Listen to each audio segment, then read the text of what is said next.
I am an author. I got grown kids. What else you want to know? So what you're the author of tell us about you're the author. What's the name of your books? Tell us about your the name of your books. At least Uh, tell us something.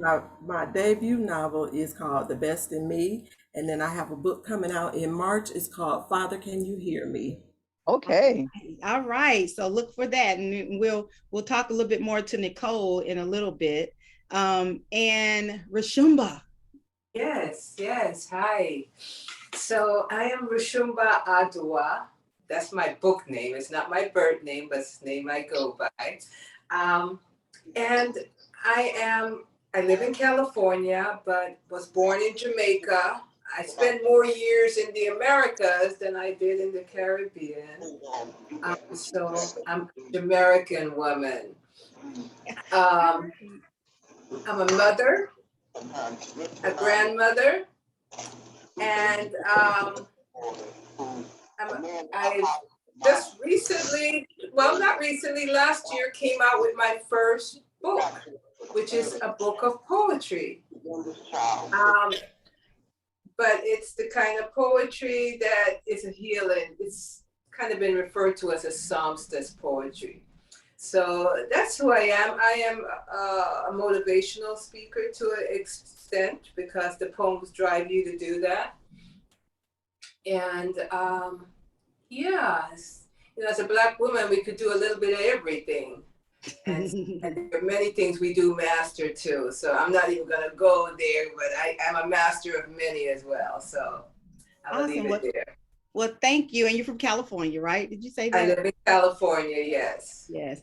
And if you guys haven't had a chance to view the My Heart on Pages podcast, the latest episode was an interview that I did with Rashumba, and she does some of her poetry. So it's pretty cool.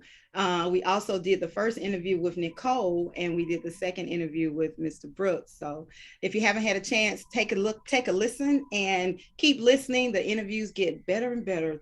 It's just amazing. Candy. Hi, LaQuita. Hi. So actually, my first name is pronounced Caddy.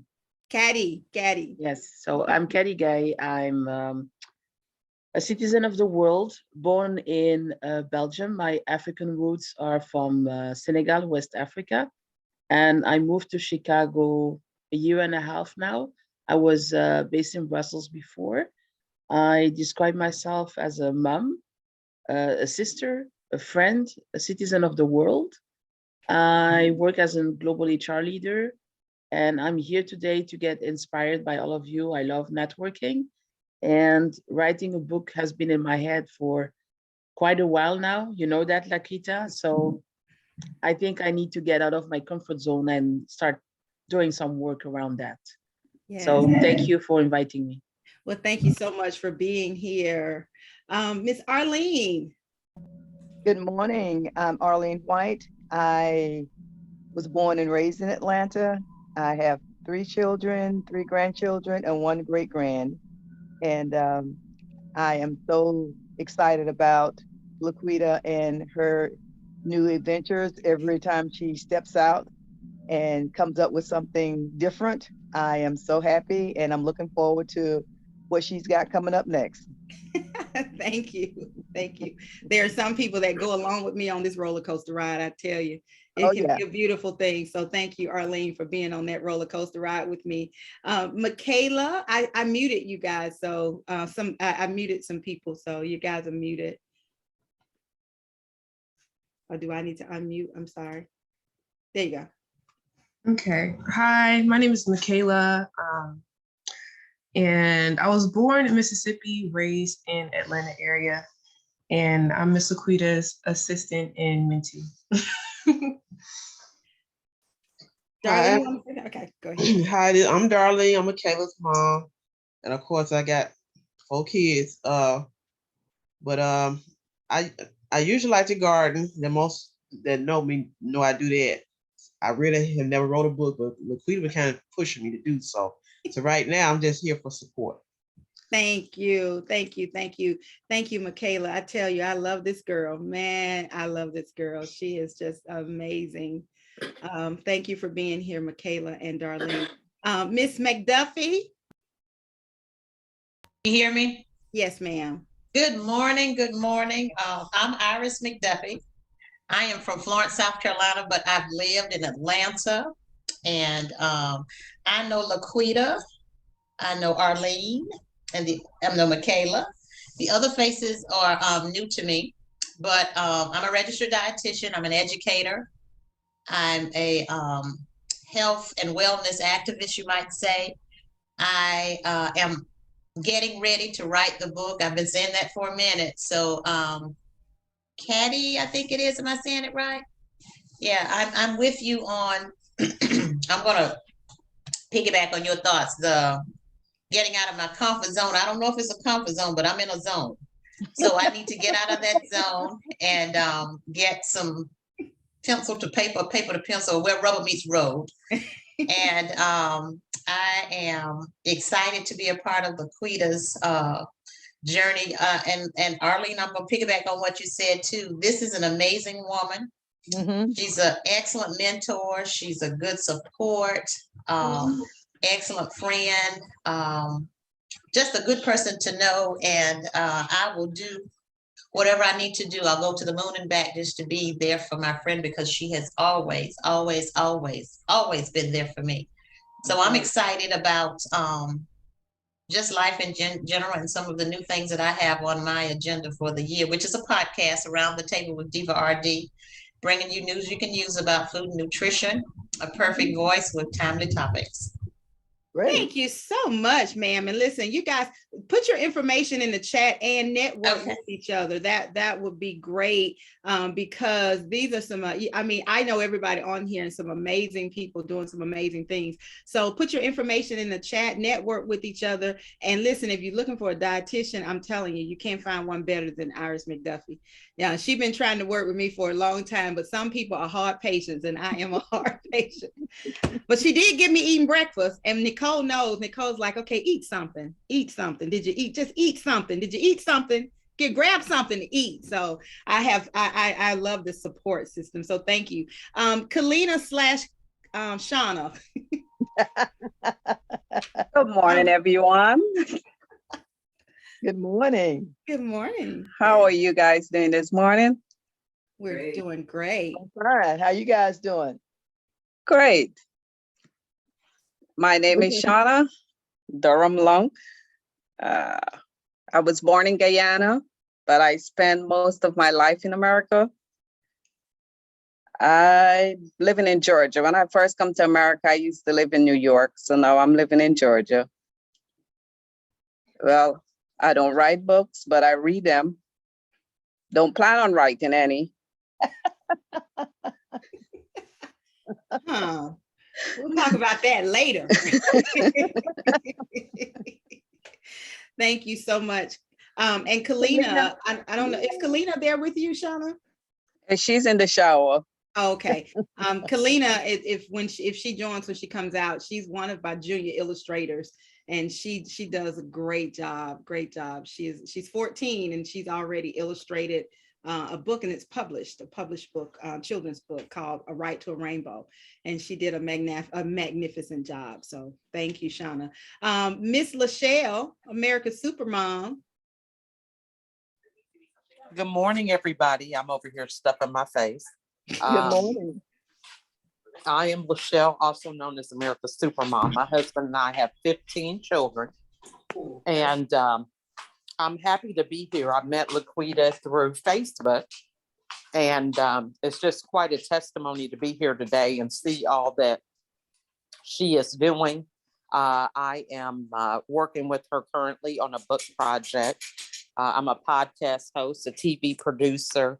I already have a few other book projects that I've collaborated on, but my platform is mental wellness. So I'm all about empowering women to have strategies to face life's challenges with a smile instead of stress. So I'm happy to be here and ready to see what happens for today. Thank you so much. Thank you so much. Lachelle is awesome. I asked her the other day, did she sleep? I'm like, do you sleep? Because it does, and I know my sleeping habits are, leave a lot to be desired, but I'm like, do you sleep? How in the world? But she's everywhere doing everything at all times. I'm like, do you sleep? So she is an amazing person. So connect with her too. Mr. Brooks, the only man in the house. Okay. Mr. Brooks, you're on mute. I intended to be. Okay. Tell us about yourself, please, sir. Did you go back on mute? Okay. Okay. So he obviously has some things going on, so we'll leave him to him. Okay. So thank you guys again for joining us. So today, our first discussion, our first book, we're going to talk about walking limitations. And so how many of you on the call, I know, Caddy, you haven't gotten your book yet, but how many of you have had the chance to read Walking Limitations? I have. Okay. All right. So I have. Awesome. Awesome.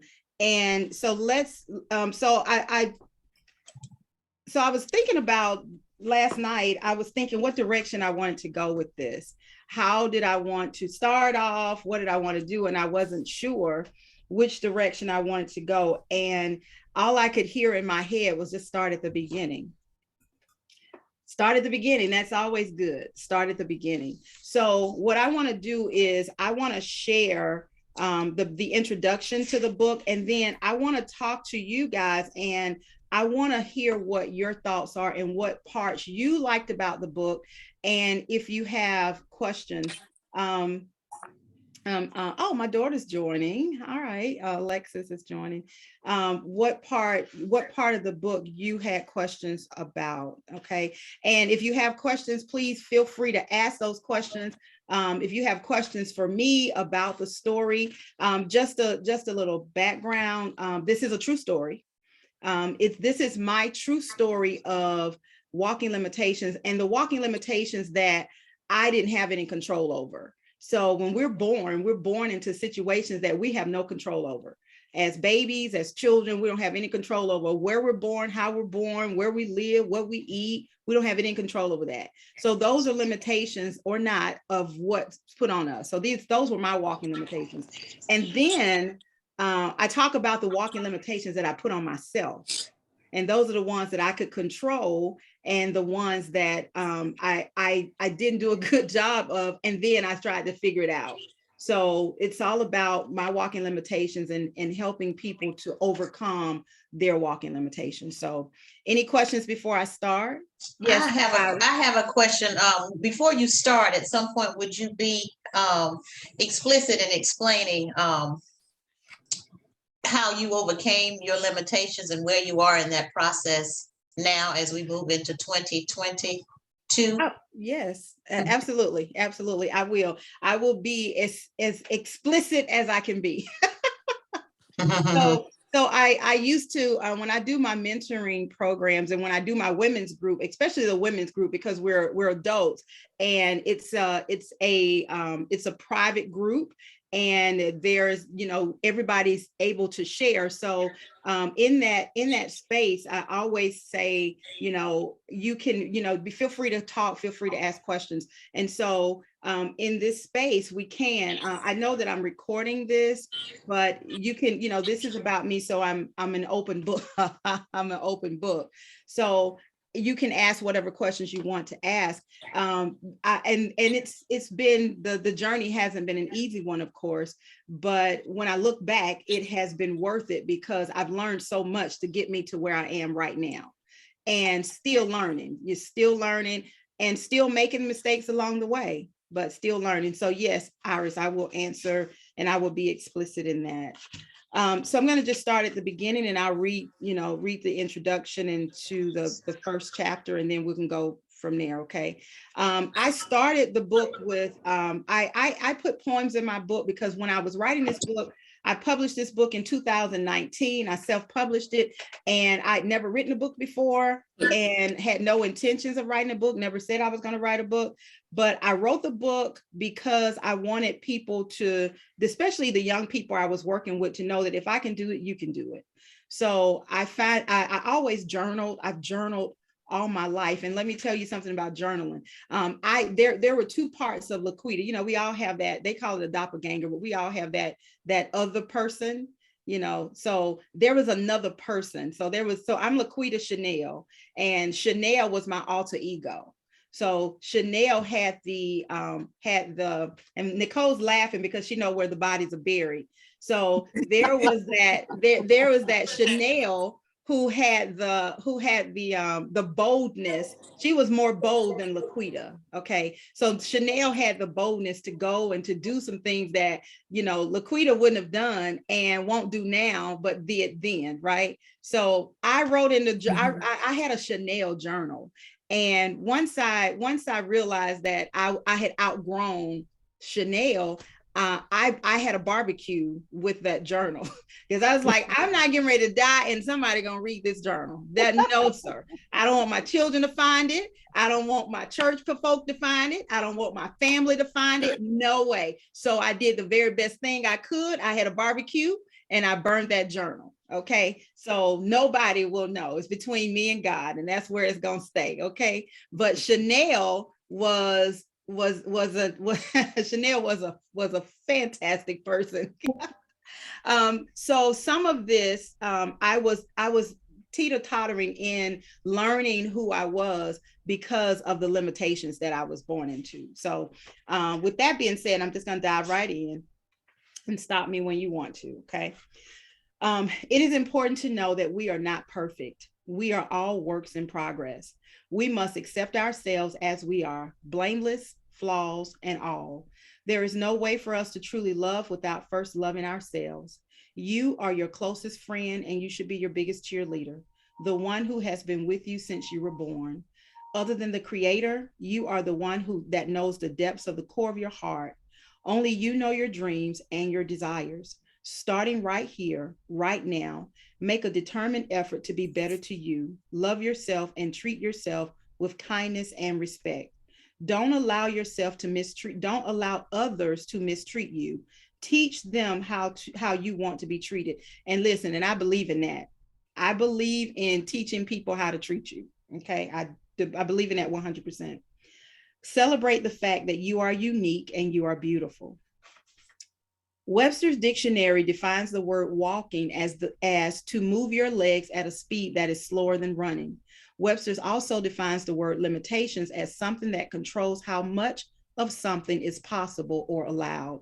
When things happen in our lives and our world seems to be falling apart, we often look to the people that we love and care about to encourage us. But when the encouragement we seek becomes negativity in the form of discouragement, we begin to struggle with walking limitations by other people's definition. And yes, the struggle is real. The struggle is real. The struggle is real. My pain, you see, is desperately fighting inside of me. I cannot hear. I dare not speak. The noise from the silence has made me weak. Too bold to be strong, too strong to be bold, just quietly working and doing what's told. As the day turns to night and the night to day, I'm searching for my place, just trying to find my way. Shadows behind me, darkness around, pulling me backwards, holding me down. My struggle is real. My pain, I see, is trying to run far away from me. On Friday, April 16, 2009, the day before my grandmother's funeral, I was standing at my front door when my cell phone rang. It was the woman from the bariatric center telling me that insurance would not cover weight loss surgery. She asked if I had a moment to talk about alternatives. Really? I thought. She had no clue that I was in the midst of falling apart. The woman who was my hero had died.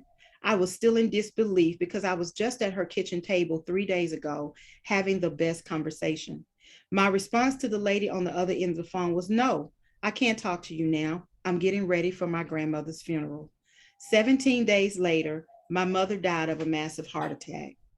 I could have used that as an excuse to quit, but something inside of me would not allow it. Oftentimes, too many times, the pains and trials of life coupled with other people's definition of who they think you are can cause you to view yourself in a negative way. However, when you begin to get in touch with who you are and begin to love yourself, the way others view you becomes less and less important. Then you have the power to rise above your own walking limitations. I was listening to something the other day, and it said, other people's opinion of you is not your business. And I didn't know that when I was writing this book, but I was like, hey, I wrote that in Walking Limitations back a few years ago. So the way other people view you is not your business. When we love ourselves, we are better equipped to truly understand how to love others. How can you properly love anyone else without knowing who you are and without taking the time to love yourself first? Sometimes it is necessary to do a self-love checkup. Truly loving yourself means taking personal responsibility for how you allow people to treat you or what limitations you let them place on you. How often do you look in the mirror and love what you see beyond the eyes? Do you ever tell yourself that you love yourself? Do you ever tell yourself that you love yourself? Once you read this book, take a few moments and connect with yourself. Make changes if you need to. Trust me, you'll be glad that you did. Someone once told me that confession is good for the soul. So what's my confession, you ask? I confess that this book is simply my true story of how I overcame and why I want to help you overcome your walking limitations. Do you have any questions? Any questions so far? No I do. Okay. So while you were writing the book, had you come to your full understanding of that love for yourself already, or you were growing as you went along? I was growing through the process. Okay. I was probably, if we're doing on a scale of 1 to 10, while I was writing this book, I was probably at a 3, maybe a 4. I was still learning, and I was still going through. But I was, you know how you go into the tunnel, but you can't see the light. So I won't even say a 3. I would probably say maybe halfway, because as I was going through the tunnel, I was in the tunnel and I was just starting to see just a little glimmer of light where I knew that there was an exit. You know what I'm saying? So I wasn't there yet. I was learning. I was getting there, but I was making progress. Any other questions? Okay. All right. So chapter 1, when I was born, I like to imagine the earth standing still as I opened my eyes for the first time. In my mind, I could see the clouds opening up and the sun rays beaming as my teenage mother rested her eyes on me, her second daughter, born just 15 short months after the birth of her first daughter, Kim. It was a breezy October morning in 1969 as I made my appearance in the world. The second child of teenage parents, my mother Sheila was 16 and my father James was just 10 days shy of his 18th birthday. My father was my mother's first love. 15 months later, my sister Monique would make her appearance into the world that would oftentimes prove to be quite painful. To say my sisters and I had a stable childhood would probably be the understatement of the century. Since my mother was technically a minor, we lived in the house with my grandmother, my great-grandmother, 3 uncles, an aunt, my mother, and my 2 sisters and I. Although I believe we only lived there for just a little while as a child, I never felt like it was cramped, but I remember having a feeling of comfort. Honestly, I really don't know how comfortable 10 people living in a 3-bedroom, 1-bath house really was. The day after I was brought home from the hospital, my mother said she was getting me a bottle when she heard sucking sounds coming from my crib. She said that my sister Kim had stuck a piece of steak that she was eating in my mouth because she wanted the baby to stop crying. I guess you can say that was my first real taste of food and a taste of the reality I would soon know all too well. There was no way of knowing that less than a month after my 4th birthday, life would literally kick my legs from beneath me. I was about to have an experience that will alter my life forever. No one could understand why I kept getting a sore throat. As soon as I got over one sore throat, another one followed. Several trips and several treatments later, the doctor told my mother my tonsils were the problem and they needed to come out. This doctor assured my mother that it would be a simple procedure. They would go in and remove my tonsils, and my days of sore throats would be over. I was 4 years old when I went into the hospital to have my tonsils removed. I remember seeing my mother and hearing her tell me that I could have lots of ice cream when the surgery was over. As far as I know, the tonsillectomy was a success. My 20-year-old mother was told that I would be ready to go home within a few days. Since all was well, my mother kissed me on the cheek and told me that she was going home to check on my sisters. Later that night, a nurse came to check on me. I vaguely recall her saying, "I think it's time for your shot." When my mother got back to the hospital, she had no clue when she stepped off the elevator that all the screaming and commotion going on around her was me. While my mother was gone, I was given a shot of penicillin by this nurse who was not even authorized to give shots. The needle hit my sciatic nerve, poisoning the bone in my right leg. As my mother was running towards my room, the doctors were rushing me to emergency surgery. There was no time to waste. They informed my mother that if they did not get me into surgery quickly, my leg would burst and I would die. The doctors told my mother that they were going to have to amputate my leg. My mother, which is what my sisters and I called my mama, which is what my sisters and I called her, said that my leg had swollen 5 times its size. Everyone was running around like crazy. My young mother was frantic, and at that moment, she was still not clear as to what happened. Once I was taken into the operating room, my mother needed to understand how her baby girl, who had just turned 4, could be having an emergency surgery procedure to cut her leg off. When my mother asked the nurse to explain to her what happened, all the nurse could say was, "Well, this wouldn't have happened if she had not moved." According to my aunt, who was 15 years old at the time, when the nurse came in the room to give me the shot, she was very impatient. My aunt said I was very timid because I was afraid of needles, and in her shortness with me, the nurse took the needle and jabbed it into my right thigh. My aunt said I started screaming in agony. After hearing this, my mother was outraged. She could not believe that this woman, a registered pediatric nurse who was supposed to be taking care of me, was actually blaming me for the damage she caused. How could she say it would not have happened if I had not moved? And then to find out she jabbed the needle in my leg just infuriated her more. Once the needle struck the nerve, my leg literally began to die. My leg began to swell and turn very dark as my toes started to shrivel up. It was mass chaos. By this time, my grandmother and my mother's siblings were all at the hospital waiting for me to come out of surgery. There was no way to comfort my mother because she could not get the words the nurse had spoken out of her head. This wouldn't have happened if she had not moved. I was only 4 years old and had not even started school yet. I was in surgery, having my leg amputated after all. It was just supposed to be a simple procedure. The more my mother thought about what the nurse had said and what she had did without any remorse or apologies, the angrier she got. My mother said she was going to make the nurse pay for what she'd done to me. My mother said she was going to kill the nurse and there was nothing anyone could do to stop her. My grandmother tried to talk to her, but she could not hear because she was deaf and blind with rage. I had now been in surgery for a couple of hours, and my grandmother told my mother that she should take a walk outside to get some fresh air for a few moments to try to calm down. My mother stepped away, but she didn't go outside. She went to find the nurse. Before she knew it, my mother had snapped. To this day, no one knew where the gun she took from her purse had come from. Everyone thought she was outside, but Mama had actually gone looking for the nurse. When she saw my mother coming towards her, she knew she was in trouble. She tried to run, but there was nowhere for her to go. My mother pointed the gun at the nurse, and just as she was about to pull the trigger, the nurse started screaming. Before she knew it, my mother had fired off 2 shots that barely missed the nurse's head.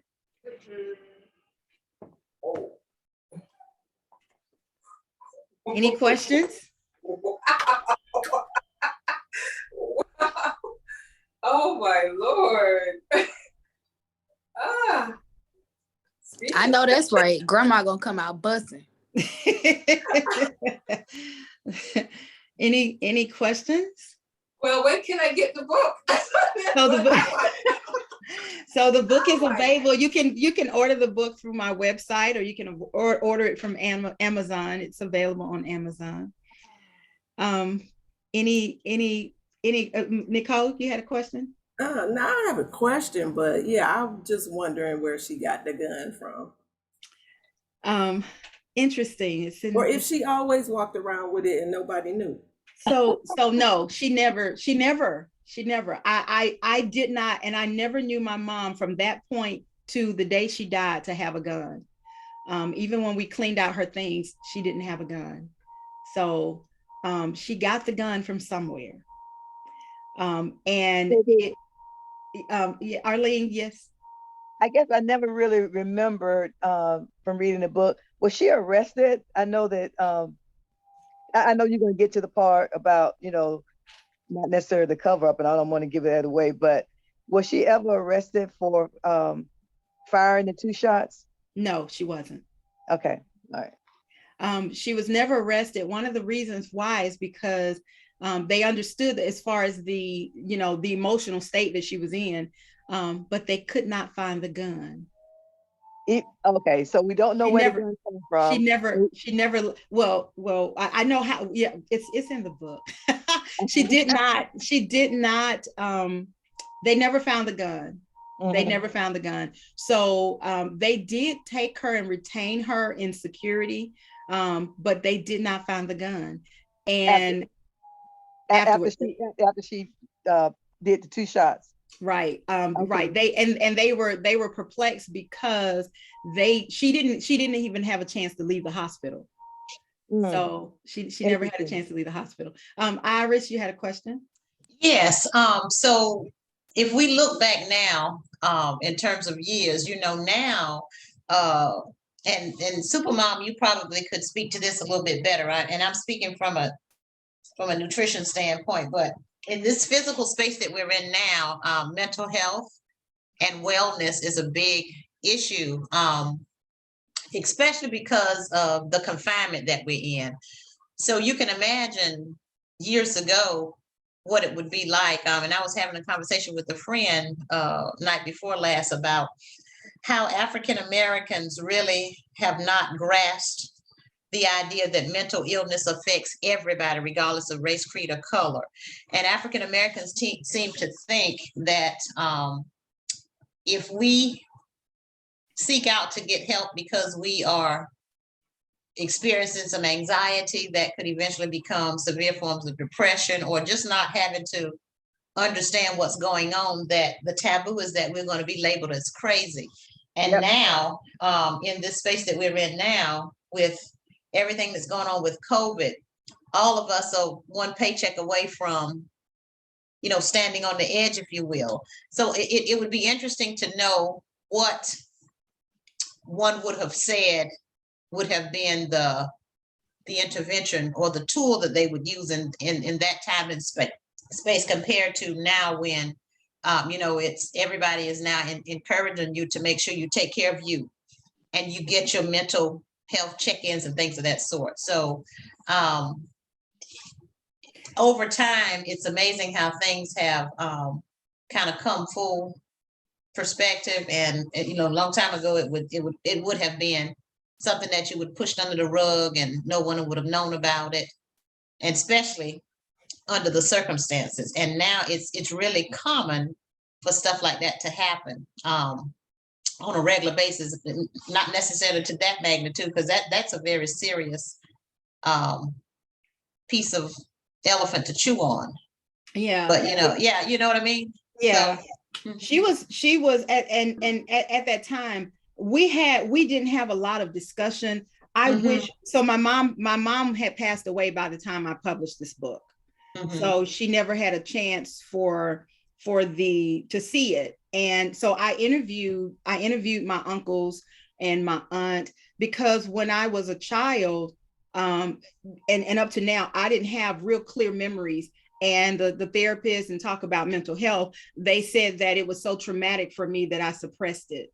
So that I suppressed it, and all of the the memories are locked away, because at the age of 4, I should still be able to remember those things. But it's locked away in the crevices of my brain. And I've been told, and I've seen, my share of therapists, and they've said, it's our minds go into a protect mechanism. So to protect me from the trauma of it all. The interesting part with that is, there was that started the medical tsunami. So let me read until the yes. Before you go into that, Yeah. so you left the story at being in surgery and they're supposed to be amputating your leg. Mhm. What decision was made? When did they decide not to amputate the leg? After being in surgery for 8 hours, they figured that they didn't have to amputate the leg. They could remove the bone. And once they realized they could remove the bone, and remember, this was some 48 years ago, so they didn't have all the medical technology they have now. They figured they realized they could remove the bone, and that would relieve the pressure.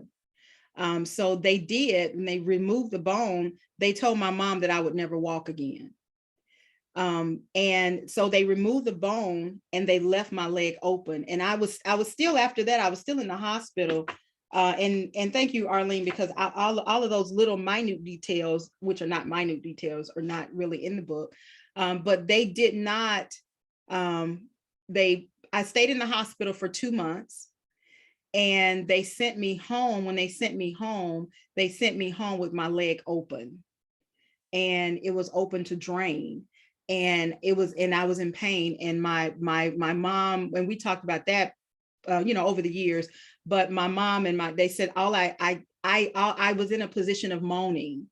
All I did was whimper and whine all day because it hurt. So if you can imagine a sore and the air hitting it, it's throbbing and it's hurting. So for months, and they had to take me back. They had to change the dressing, and they had to take me back and forth and back and forth. And I couldn't walk. So I was in a wheelchair, couldn't walk, couldn't go outside, couldn't play. And so my sister, I have 2 sisters. So my sister, Kim, they said she would stay there with me. When she would go out, if she would leave. So she was my comfort during that time. So I cried, and, going back, and I don't know, and I still don't know to this day how long it was before I was able to walk again. It was quite a while before I was able to walk again. I want to say something. Mhm. Yeah, that was a very traumatic experience for you, but also I think it was traumatic experience for your mom as well. I mean, it had to be. She was a single mom. She was a teenager. She had 3 kids. She takes one of them to the hospital just to get their tonsils removed, and then all hell broke loose. So there was guilt for just her. imagine. Yeah, there was guilt too. And the guilt for her, it wasn't her fault, but the guilt for her was I wasn't there. My aunt was, so I wasn't left alone. So my aunt was there. My aunt was a teenager. She was my mom's baby sister. So there was guilt because my mom felt like if I was there. And then here's another caveat. My mom worked at the hospital. So that introduced a whole nother level of drama. When we got to the legal part of it, but she felt the guilt. I will say, I in all of the years, and I have probably, and I don't know the medical conditions of anybody on this in this call, on this Zoom book club meeting, but I would probably venture to say that I've probably been to the doctor and in and out of the hospital more times than anybody on this call put together. I'll just kind of venture out and say that. And I never missed a doctor's appointment. How you might have your grocery list on the refrigerator, or your to-do list or your chore list. There was a list at our house on the refrigerator. There was a schedule of who takes LaQuita to the doctor today. And everybody took me to the doctor. My grandmother had it, my grandmother, my mom, my aunt, my uncles. Sometimes we had to take the bus and they were pushing me in the wheelchair. Sometimes it was because my mom didn't drive. My mother never had a driver's license.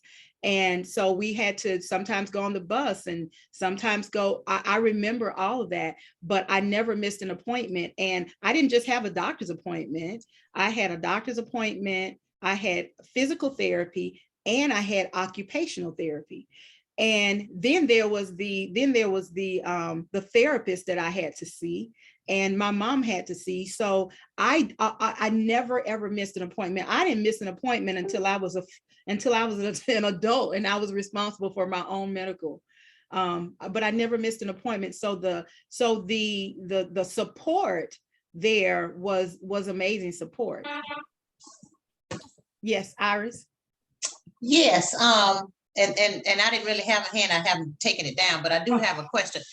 Just wanted to share with you and the rest of the participants. Dr. Nadine Burke has a book entitled Deepest Well. She's a pediatrician out of California. And she has done extensive research on ACEs and its adverse childhood experiences. And the research says that if you've been traumatized or if you've been exposed to toxic stress, which this would be an example of that, between the ages of infancy and 18 years of age, that you are predispositioned for a number of conditions, mental health, chronic disease states, and things of that sort. One of the examples she gives in her book where there's a 40-year-old female who is experiencing difficulty with trying to maintain a balance between weight and trying to figure out how she can overcome what she needs to do. And so I don't know if it's a social worker, another physician or / psychologist that comes in to interview this person at her first visit with Dr. Harris. And he asked her, they have a list of assessment questions. And he said, when was your first encounter with sex or sexual activity? And she says, at age 4, with her head bowed and very quietly making that known. So the person who's doing the assessment says, okay, I want to make sure I heard this right. And so he asked the question again. He restated it. And this time she held her head up, and you could tell this was a huge embarrassment for her. And she said, 4 months. So the person who's doing the assessment is assuming that the question he asked, maybe she didn't understand. So can you imagine at 4 years old, having your first encounter where someone has taken advantage of you? And if you relate that to how they're able to deal with those emotional stresses as an adult, you suppress that issue, not having anyone to talk to or even know where to start with that. And so it just goes into detail about how your exposure to traumatic stress can have some very devastating effects as an adult. So I agree with Nicole, having been exposed to that, and your mother, those were very difficult things to chew and digest. So you are commended to be able to put this into writing and be able to share that information, because I'm sure someone else is having those same experiences, but has no way of knowing how they need to come out of that. So I commend you for that. And you know what? And she's right, because this started I call it a tsunami effect. I call it a medical tsunami, because as I've gotten older, the problems have increased. Weight has always been an issue, because for one, I've never had the opportunity to be able to run and play like everybody else. So I wasn't able to do the exercises. I wasn't able to, I could go and ride a bike and I could ride a bike and fall off the bike and break my ankle, another surgery. I could walk down the street, trip over a rock, another surgery. I can go in the house, stumble over, because my bones were very fragile. I am accident prone, not because I don't pay attention to what I'm doing, but I'm accident prone because of what happened. And a lot of people don't understand. One of the reasons I chose to write walking limitations, and I found that it's therapy. We talked about the journaling part that helped me get through Chanel. And but writing this book, it was just a way. I didn't even really market the book. I told a few people. Writing the book was a way for me to tell people, if I can do something, you can do something. But people don't understand, when you talk about walking limitations, these things, and you know, the book can be if you haven't purchased the book, please purchase it. You can buy it from my website, Paper V Publishing. You know, tell a friend, buy two, give one to a friend. You can do that, and or you know, download it. It's available on Kindle as well, and on Amazon. But when I talk about walking limitations, somebody asked, why did I write this? And I think, Iris, you asked if I would be, you know, graphically honest about it. I've always wanted to be a doer. My youngest daughter, Alexis, is on the call, and she always says, Mama, you do the most. You're just doing the most. And Alexis, do you want to say something? Okay, she's on mute. I'll say something though. Alexis. She's off. No, I don't want to say anything. Go ahead. Okay. I wonder, you know, because that, you know, you old or whatever, so that happened almost 50 years ago. I'm just wondering, what would happen if that had happened now? You know, of course, medicine is different, and you know, I know they didn't want to amputate your leg because you were so young or whatever. I'm just wondering what would happen if that same situation would have happened now. I can tell you, it's fine. Yeah, from a healthcare standpoint, that would be what they call a bioethical issue, because you're looking at whether I need to, what's going to be the better quality of life. It also could render itself to being possibly some malpractice. Now that's a big word, but you really got to make sure that you have enough evidence to prove it. And in this day and time, it could have been just a matter of someone possibly losing their license, possibly, because it was definitely beyond a shadow of a doubt. It was definitely, and I say this with all truthfulness, sincerity, with all of the from the bottom of my gut, it was definitely malpractice. However, there was definitely a cover-up. There was never ever any admission of guilt. There was never any compensation. I never met the nurse. The nurse left the hospital, and I talk about this in the book too. The nurse left the hospital, and she took my records with her. So according to the hospital, there are no records, but there are records somewhere, because let me tell you how I know that there are records. And I don't mention the name of the hospital in the book because I don't want to slander suit. But in doing this, I reached out to my pediatrician, who did 90% of my surgery as a child. And he's still alive. He's still practicing. He would not, I tried to go in as a patient. I tried to make an appointment. I never they never gave me an appointment. They never returned a phone call. I tried all of that.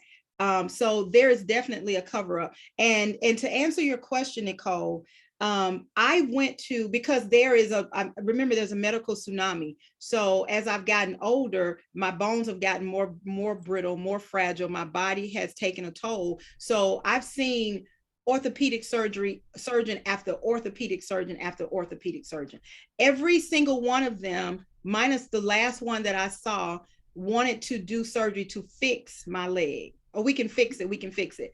They said, you know, if you don't let us do surgery, you'll never walk again without pain. Okay, and that's fine. I walk in pain every single day.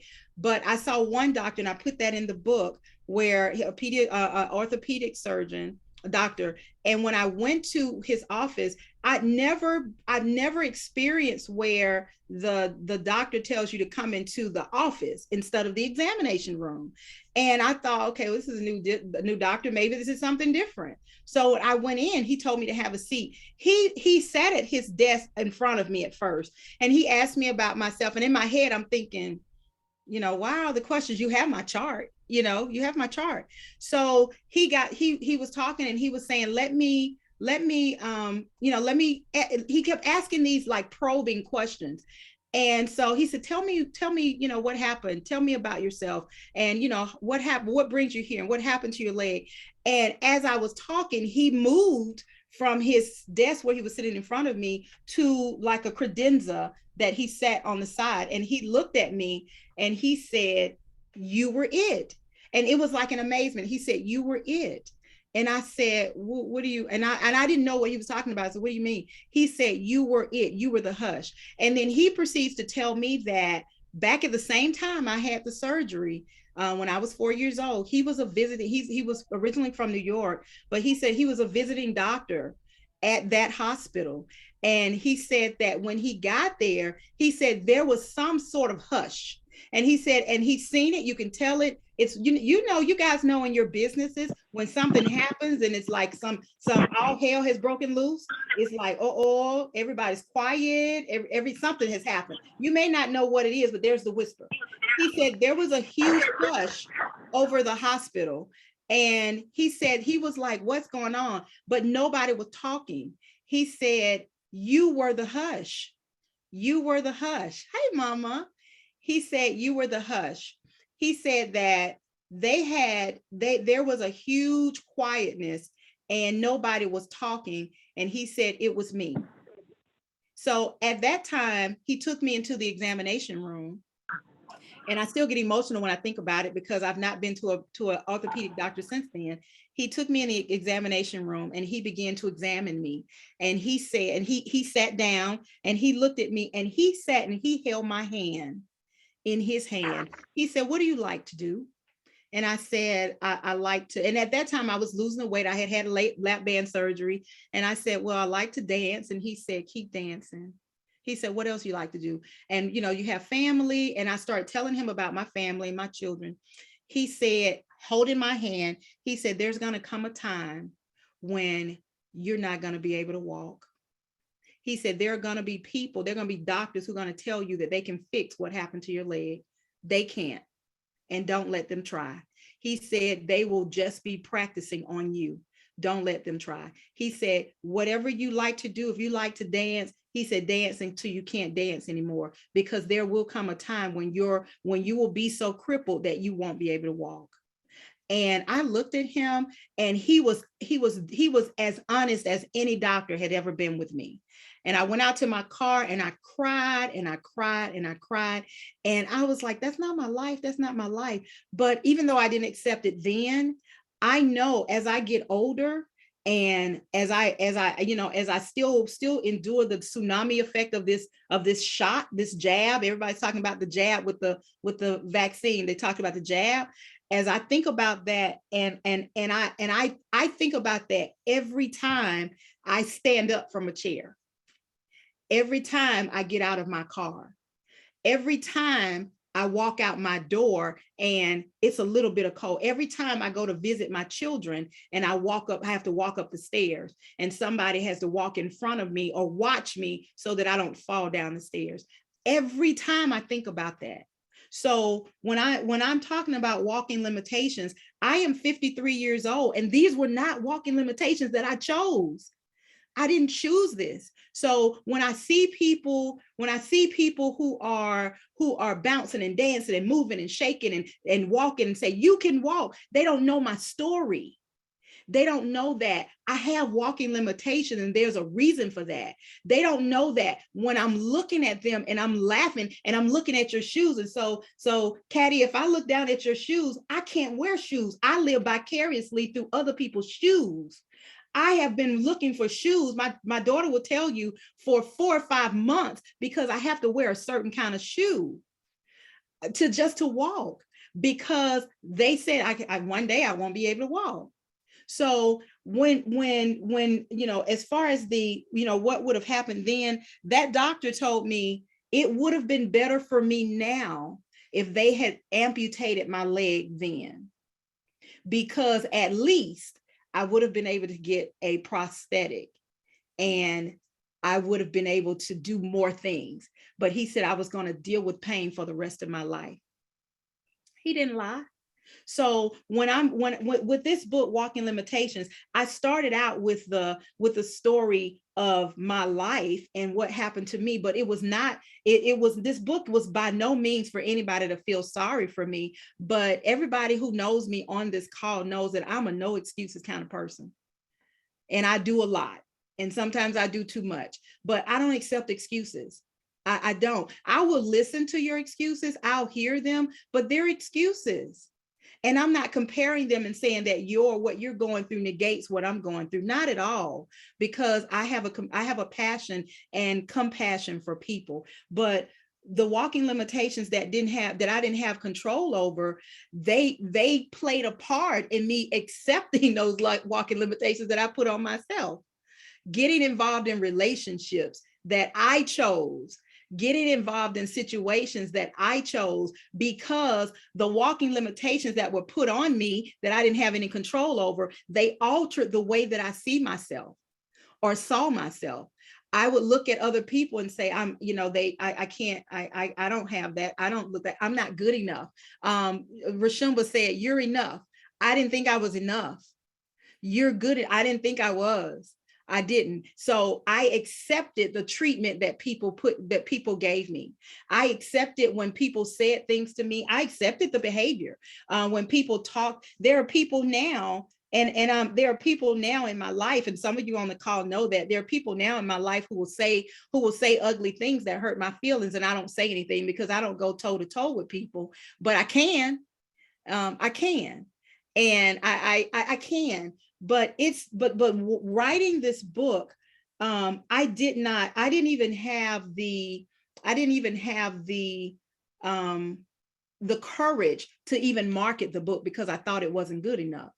And then all it took was for somebody to read the book and say, oh, they didn't comment on the content of the book. The only thing that they could comment was that, oh, I found a mistake.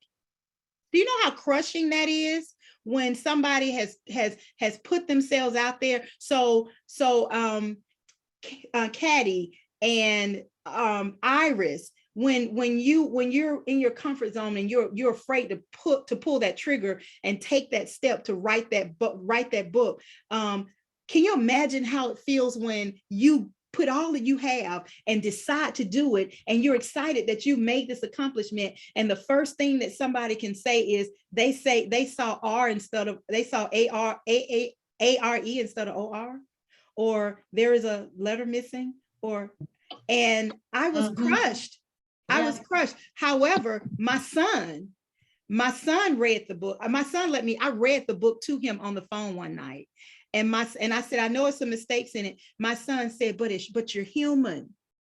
You're human. And I love my children because they support me and whatever. They might say, hey, you're doing the most, mama. You're doing too much. But they are honest people. And Nicole knows those 3 people that I call my children. They are honest people. They will be like, they'll tell you if it's ugly. They'll tell you if it ain't good. They'll tell you. So it's that support. So having the ability to put my story, it wasn't easy.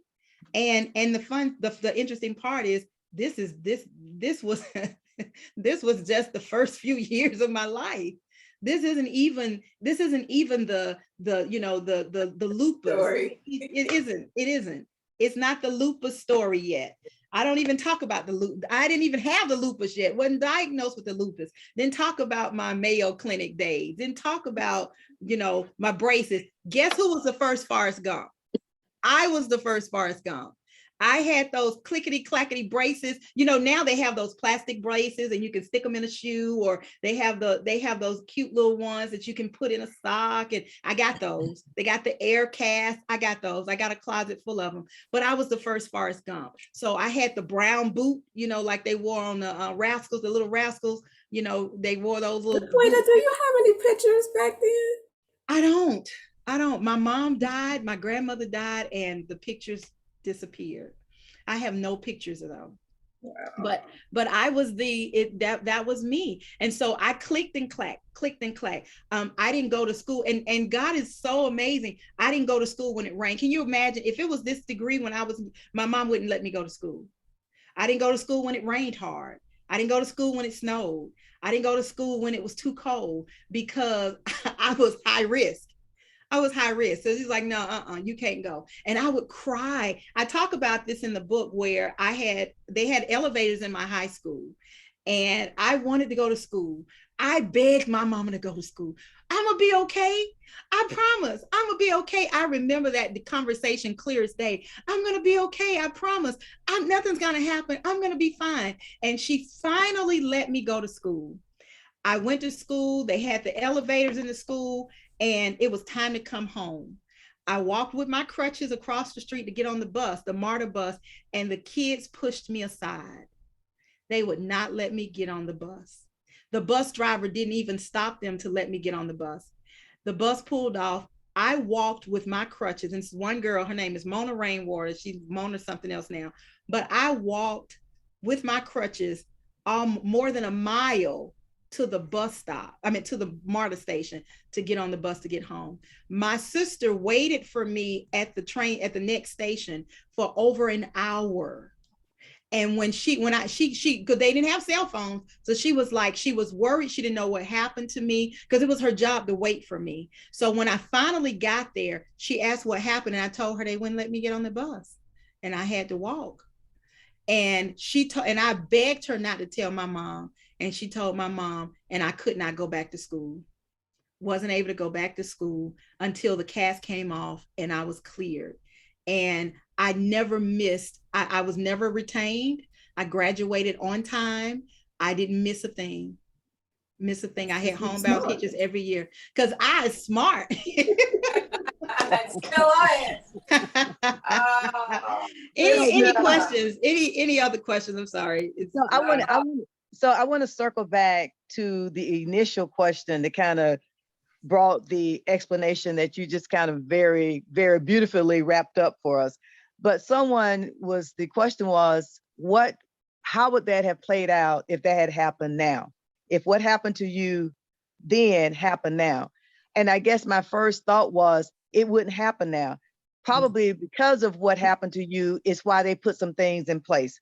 So the nurses got they got the 3 R's. Is it the right patient? That's why they got the barcode on the wristband, and they have to scan the bands. They have to make sure that it's the right patient, it's the right medication. All of that came about because of situations like what happened to you. Is what helped the medical practice realize. And I'm pretty sure that your mistake, that mistake and that situation probably happened to a lot of patients, because back then they didn't have this checks and balances. They didn't have and the records, everything now is electronic. So what happened had to be documented, and it wouldn't have been a situation where someone could take the files, because everything, of course, was on paper. Everything was written on paper files, but everything is on the computer. Everything is documented on the computer because of that reason. So I'm saying all that to say, things like the situation that happened to you probably happened to several people, but your case is one of the reasons why we can get better care, and the patients and the people that see nurses and doctors now, they don't have to have that situation. I'm not saying that it doesn't happen, because of course there's malpractice and things like that to a different degree, but it's unfortunate that you had to go through that, but it helps everybody else that came after you to not have people make that kind of mistake. And in one sense, you like you said, you were the first Forrest Gump, but you was a trailblazer in terms of being able to prove them wrong. A lot of times people have been told, well, you're not going to be able to walk. You're not going. They told my parents that my brother wasn't going to live to graduate from high school because he had kidney failure. And my brother, made it through high school and got a job. And they said, it's all these things that people that quote have these degrees and supposed to be the experts and the professionals, they put this stigma on us, and a lot of times people accept it, and because they hear this from a quote professional person, well, a doctor said this, well, then that's what they take that on, they personify it, and now that's who I become. And that is so wrong for them to do that, number one. But at the same time, I like the fact that you were able to rise above that. Yes, you went through the I'm not good enough. You went through, I'll never be anything. I never walk. I never, never, never, never. But I'm just so thankful. And I know you're thankful to God that that changed. He gave you the strength. He gave you what was needed to actually overcome that. And look at you now. Whatever you put your mind to do, you do it. Whatever looks like it's the impossible, you make it possible. And you live Philippians 4:13. And I am so proud of you. So yes, you keep on keeping on and doing you. And that's all I'm gonna say. Well, you know what? I didn't know until you just said it that I was a trailblazer. Thank you. I like that I didn't know word. that. I like that. Add that to your resume. Yes, trailblazer. I wanna jump on just quickly the walk limitations that I put on myself, and then we'll have a couple more questions, and then I'll let you guys have your Saturday, and we'll talk about our next book. But I'm going to share a couple of more pages for into the walking limitations that I put on myself. So we've been talking about the walking limitations that I didn't have control over. So these are some that I put on myself. At 19, I met and married the man I thought I would spend the rest of my life with. The only thing I really knew about marriage was that it was what I'd seen on television. I had fantasies that what married life would be like, and I just knew that my marriage was going to last. I really thought we were going to grow old together. 7 months after I got married, I gave birth to a beautiful baby girl. And yes, if you're doing the math, I was pregnant when I walked down the stairs at my aunt's townhouse. Okay. Even though I had a very smooth pregnancy, the delivery wasn't so easy. After being in labor for nearly 24 hours, the doctors had to give me a cesarean section. The epidural they had given me had numbed me through the surgery, of course, but it seemed like the numbness was wearing off almost immediately. Although my baby only weighed 7 pounds and 19 ounces, when the nurse laid her in my arms, it felt like she had placed a 50-pound cinder block on my stomach. I was relieved when my husband took the baby out of my arms. Unlike most new mothers, I didn't get the chance to really bond with my new baby because I became very sick.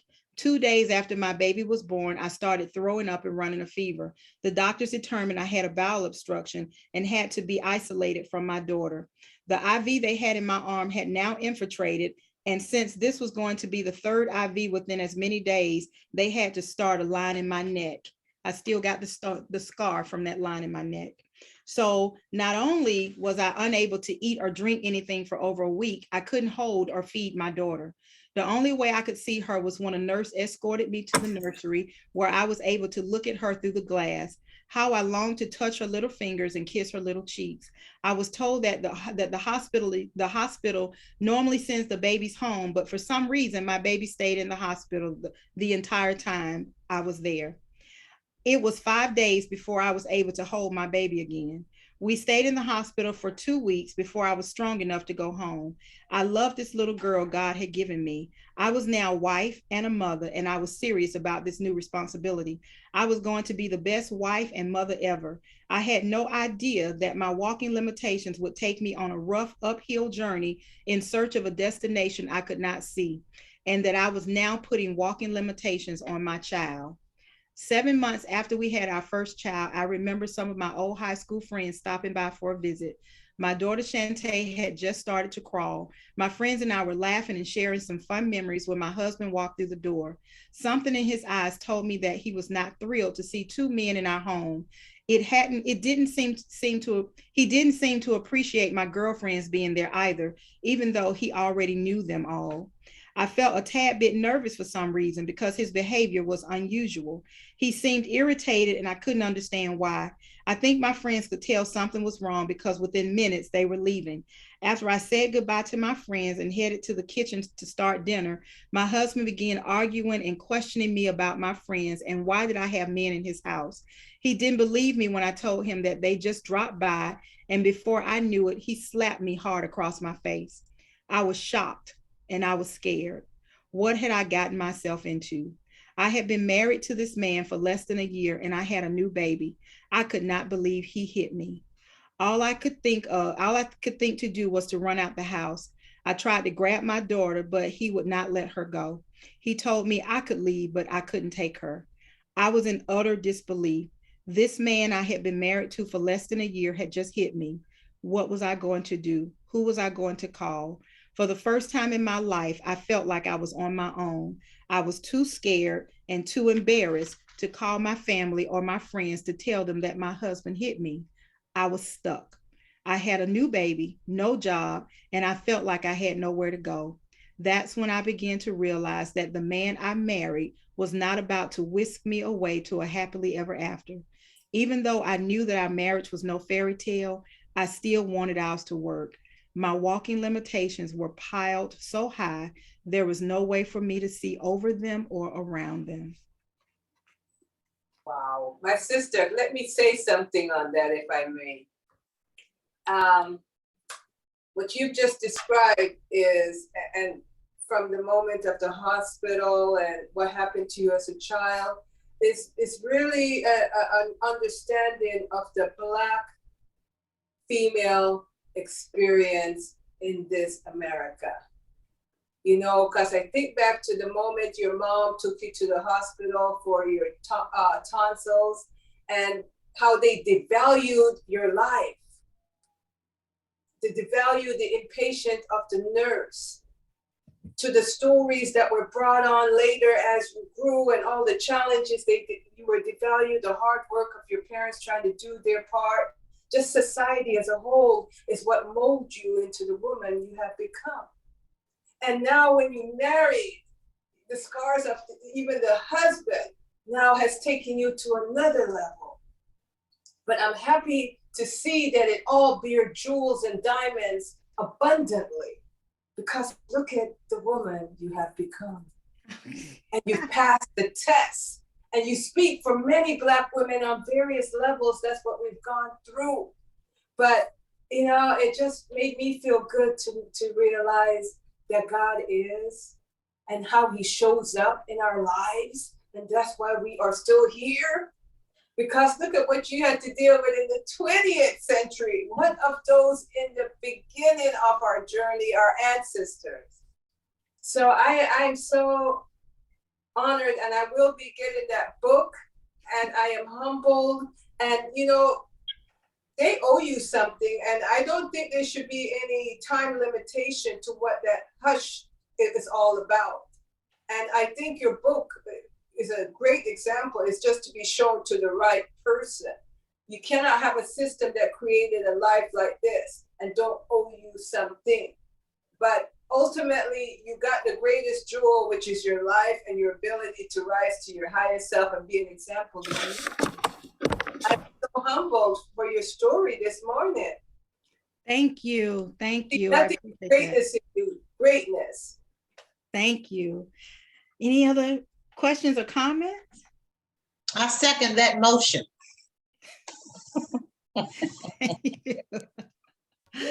Thank you, Miss Iris. So with walking limitations, I continued to, you know, after that I had another, that was my first baby, and then I had another baby, and then I had another baby with the same person, same husband, and trying to, you know, having no clue. My mom was a single mom. She wasn't married. I don't talk about my dad because my dad wasn't in the picture.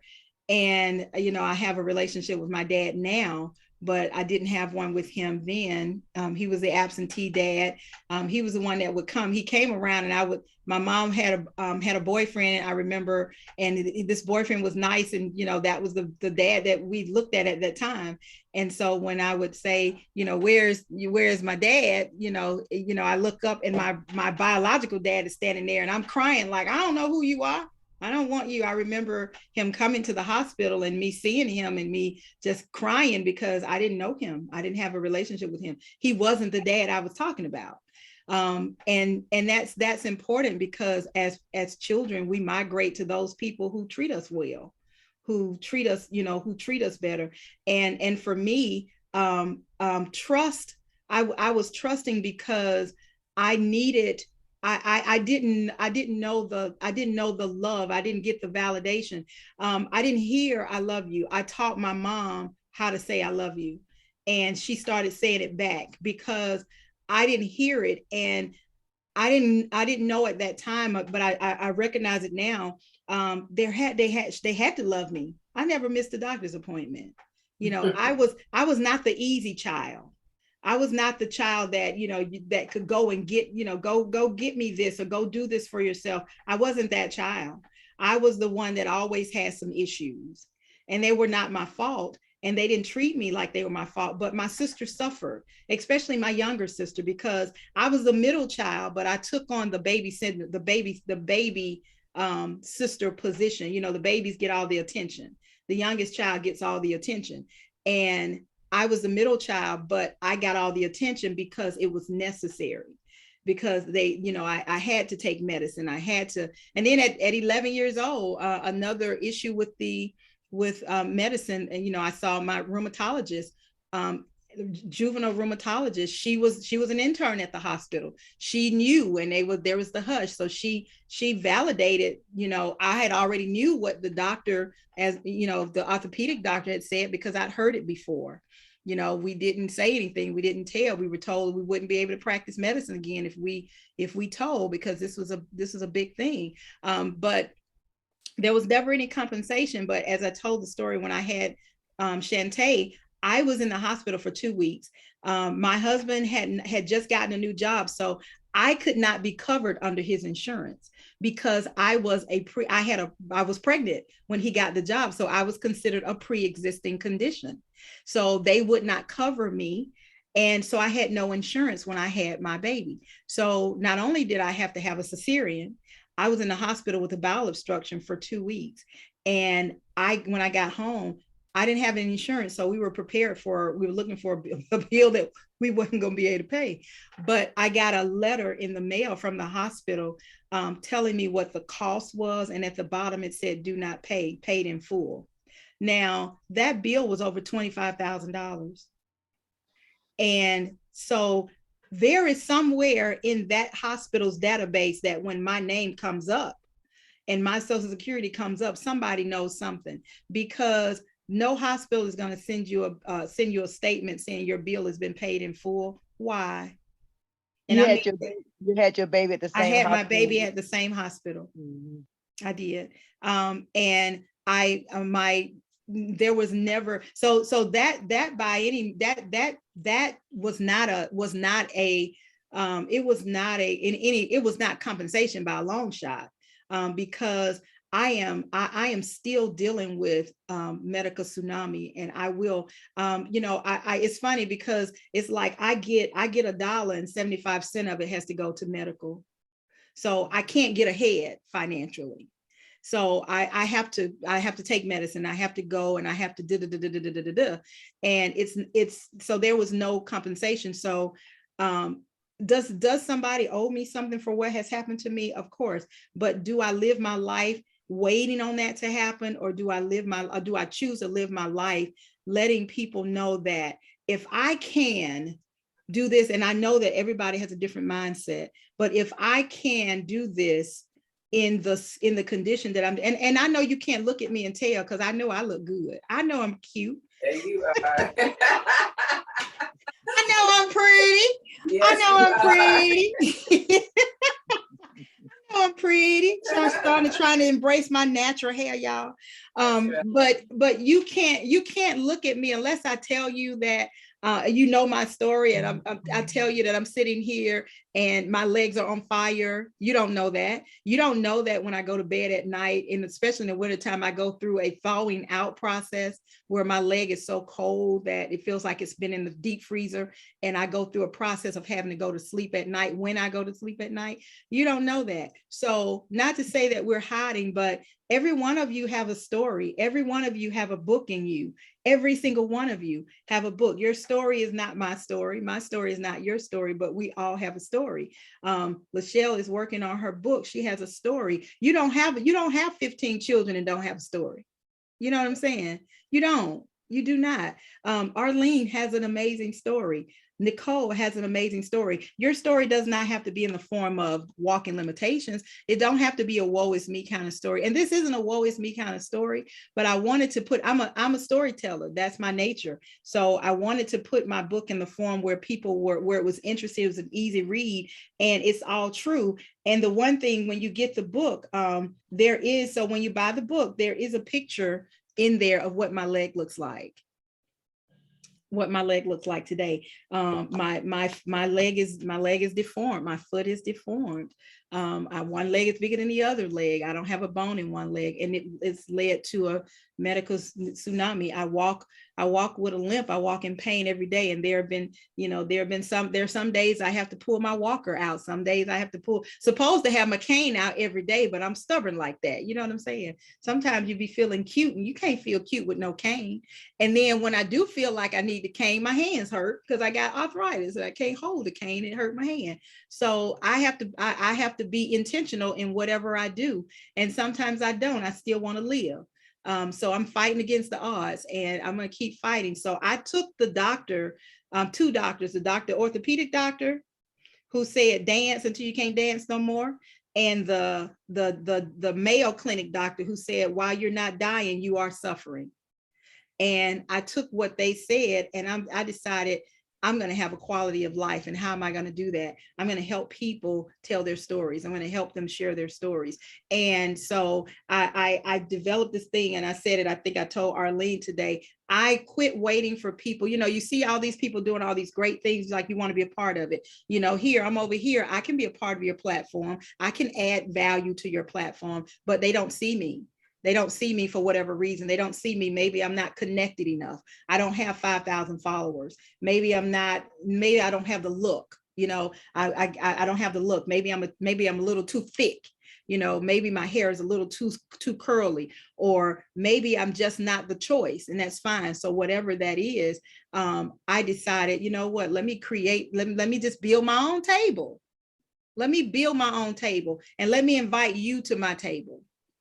And I'm going to invite you. So you can tell me no because you're not interested, but I'm going to invite you, whereas you didn't see my worth enough to invite me. So I have to see my own worth. And walking limitation, overcoming those walking limitations, is holding up this mirror. And I keep a mirror right here at my desk, holding up this mirror and take a look at the mirror and listening to my own self-talk, changing my own self-talk, looking, and I literally look at myself and I say, okay, you're beautiful. You're beautiful. You can do this. You can do this.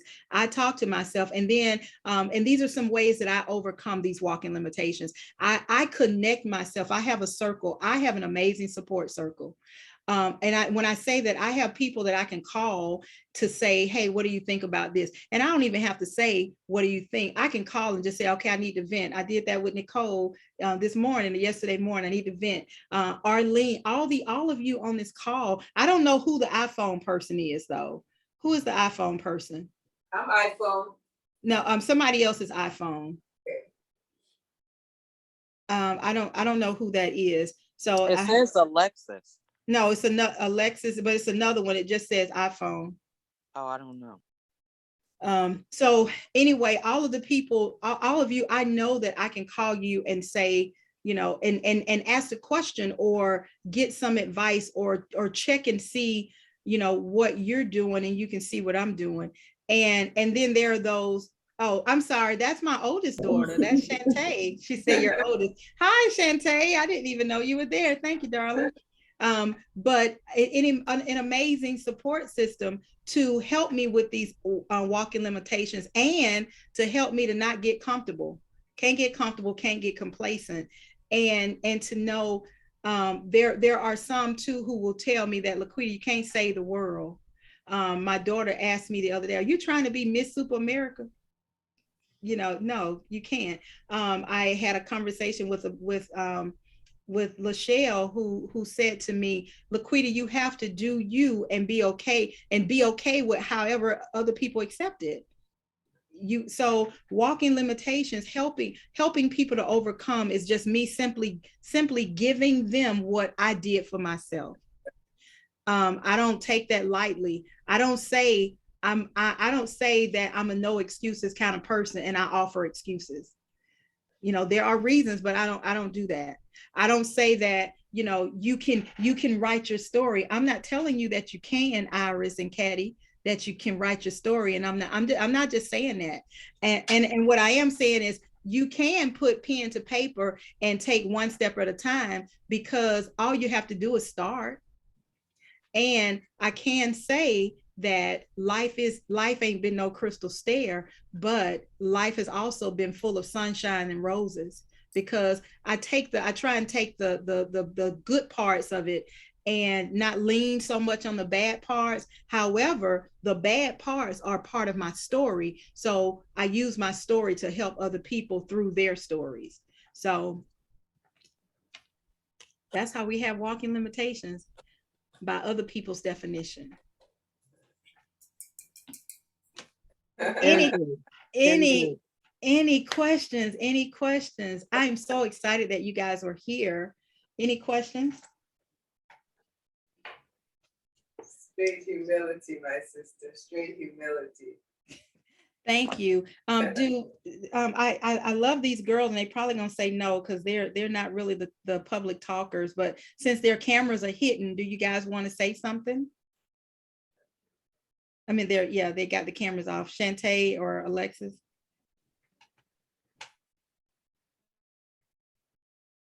That means no. Okay. But I'm glad that you guys are here on a Saturday morning. Thank you. I know they got babies. They got these babies, these beautiful, beautiful babies. So I know that those babies are calling for their attention. So I want to share one thing before we close, and then we'll talk about the book for next month. I'm going to share what's on the back cover of the book, and this is, and I believe this wholeheartedly. It has been a journey filled with pain, hurt, and sadness. I have cried more tears than I ever want to admit, and I have made it through many sleepless nights. And I think that's important, that I made it through many sleepless nights. How does a simple procedure leave a child crippled for life? No one knew when I went into the hospital to have my tonsils removed that it would take me on a roller coaster ride that has not yet ended. Although it has not been easy, I've learned to trust and depend on God, because He is faithful, even when I am not. The road ahead may be bumpy, but I know that just around the corner, there is a rainbow in the clouds. And there is. So get the book. You will be blessed for it. And, buy two, share it.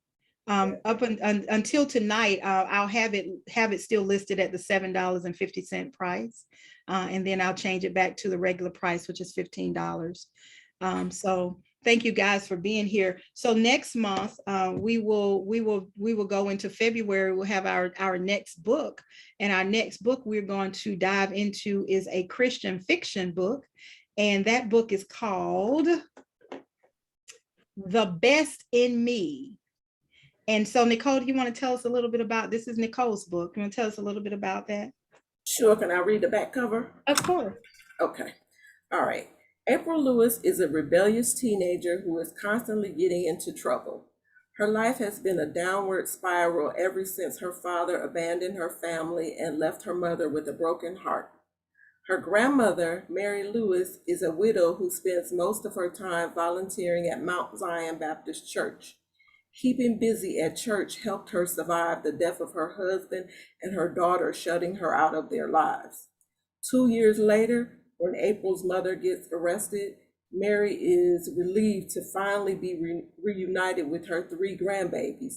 The problem is that April is no longer the sweet little girl she remembered. Desperate to save her, Mary turns to Pastor Zachariah Williams for help. Just when Mary thinks that God has answered her prayers for second chances, April makes an accusation and everyone's world gets turned upside down. The Best in Me is an emotional story of faith and redemption.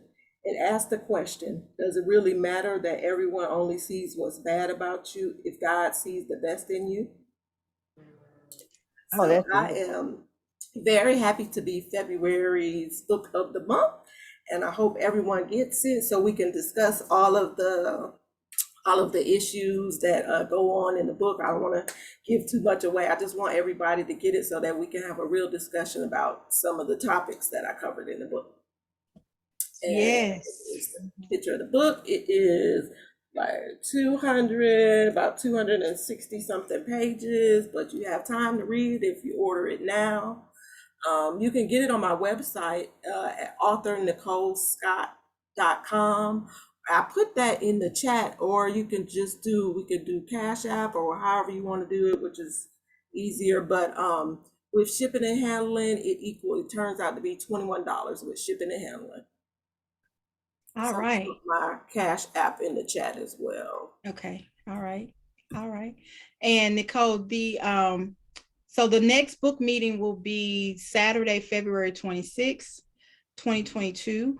If you have a book that you would like for us to review, to be considered as book of the month for the book club, please make the recommendation. You can send the recommendation through my email or through payprovpublishing.com. And if you put your information in the chat so that we can reach out to you and send you reminders of when the next book club is going to be. I will tell you, I'm not going to just say because I'm the publisher. You are in for a treat with The Best in Me. Again, it's Christian fiction, and it is, it's a family drama. Family drama. There you go. I don't think it's some dry Christian fiction. Right. You guys will probably be able to name some people out loud when you hear when you read, say, this seems like such and such and such, so and so and so. So thank you guys so much. Lachelle, did you want to say anything? Does anybody have any comments they want to make before we say goodbye? I just want to thank you so much for having me. This has been wonderful, and it definitely gave me some more insight and some strategies that we can talk about. So I'm excited to chat with you about it, but thank you so much for sharing, and very inspiring. Thank you for taking time. I know you have a lot going on, so thank you for being here. Anybody? I need to be working, girl. You need to be working, right? You need to be working. Lachelle has a book, girl. Right? Lachelle has a book coming out, y'all.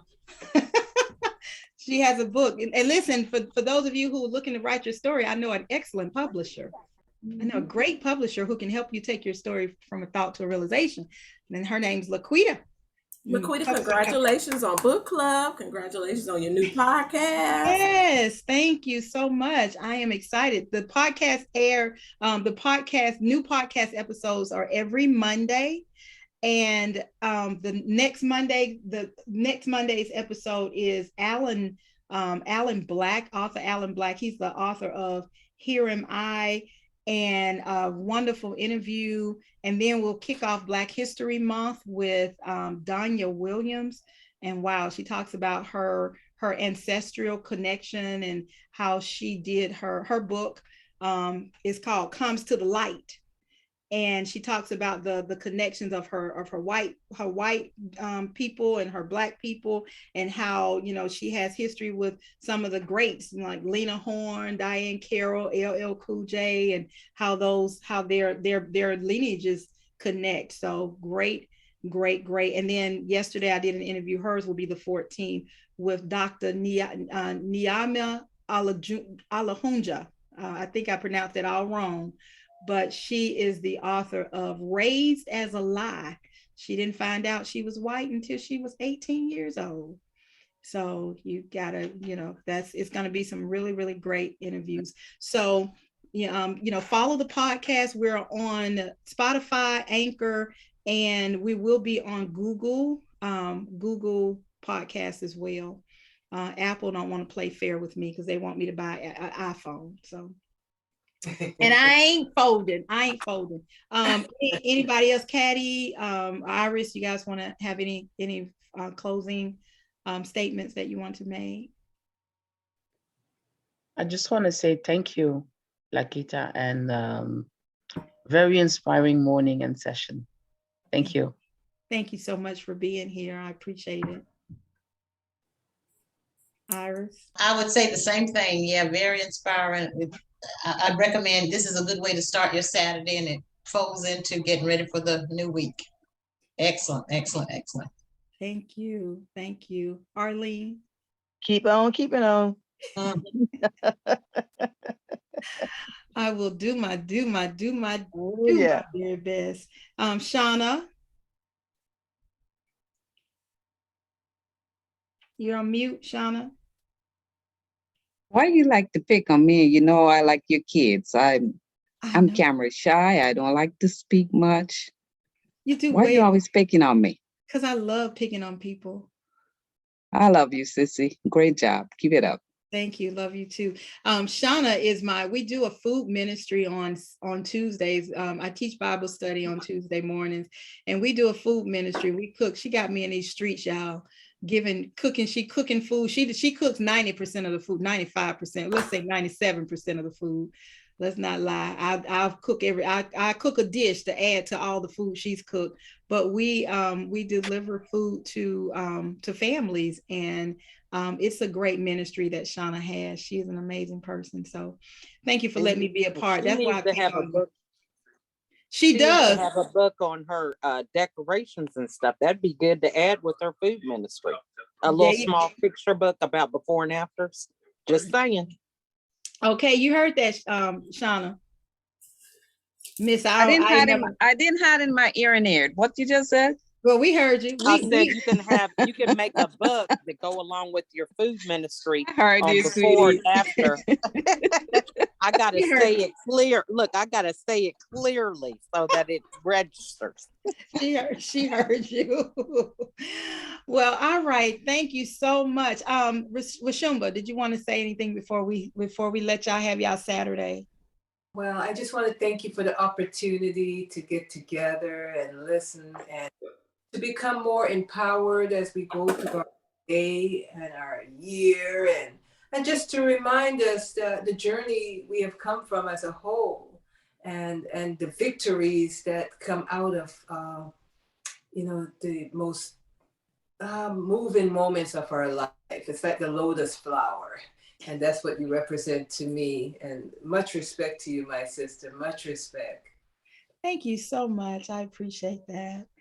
Well, it has been such a pleasure, and I appreciate you guys for being here. And thank you so much. And until next time, we will see you guys. I'll send out the reminders, and I'll also send out the information for Nicole's book, where to purchase it. And, please purchase the book and read the book. You will be entertained, and it will make for a really, really good discussion next month. So you have a month. Okay. All right. So thank you guys. Bye-bye. Thank you.